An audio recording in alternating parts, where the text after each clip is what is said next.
Hello बच्चों, कैसे हैं आप लोग। उम्मीद करती हूँ सब बहुत अच्छे होंगे और अपनी पढ़ाई कर रहे होंगे।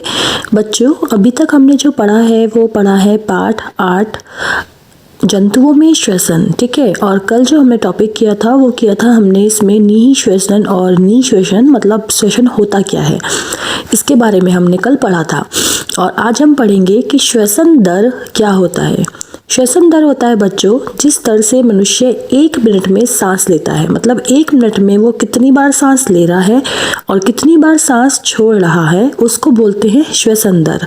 सामान्य स्थिति में यह जो होती है, मतलब विराम स्थिति में हम रुके होते हैं, जब बैठे होते हैं तो यह होती है लगभग 15 से 18 बार।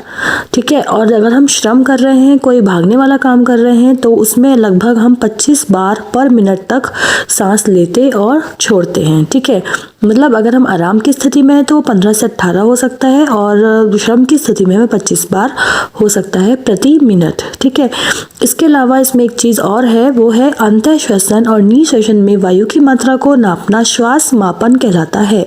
अगर हम अंतःश्वसन और निःश्वसन में जो है वायु की मात्रा को नाप रहे हैं तो श्वास मापन या स्पायरोमेट्री कहते हैं, और इसको हम श्वास मापी के द्वारा, ये थोड़ा सा हो गया, श्वास मापी यंत्र जिसको हम स्पायरोमीटर कहते हैं उसके द्वारा नापा जाता है। ठीक है, और इसके बाद है श्वसन की आवश्यकता। तो आवश्यकता क्यों है, ये मैंने आपको पहले भी एक बार बताया था, इसके पहले वीडियो में बताया है कि श्वसन की आवश्यकता क्यों होती है। श्वसन में हम लेते हैं बच्चों ऑक्सीजन गैस वायु के साथ, और हम अपनी शरीर से जो निकालते हैं वो निकालते हैं कार्बन डाइऑक्साइड गैस, वो भी वायु के द्वारा में ही मिलकर निकाली जाती है।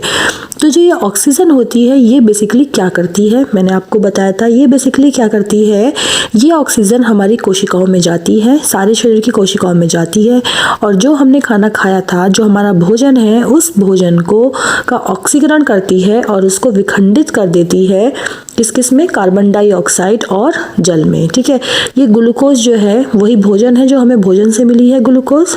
ठीक है, और ये ग्लूकोज जो है वो हमें भोजन से मिली है। ग्लूकोज हमारी कोशिकाओं के अंदर है। ठीक है, ध्यान रखना इस चीज़ का, कोशिकाओं के अंदर ग्लूकोज है, वहाँ ये ऑक्सीजन जो हमने सांस में ली थी वो ऑक्सीजन वहाँ जाती है और ग्लूकोज को डिवाइड कर देती है, विखंडित कर देती है कार्बन डाइऑक्साइड और जल में, और साथ में निकालती है ऊर्जा।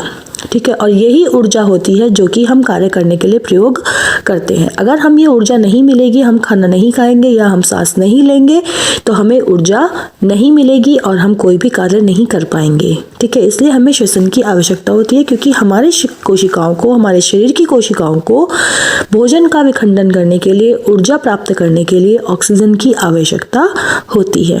ठीक है, नेक्स्ट वीडियो में हम देखेंगे बच्चों कि मानव का श्वसन तंत्र क्या है, वो कैसे काम करता है, उसमें कौन कौन से अंग सम्मिलित हैं। So keep watching the videos. Thank you, bye.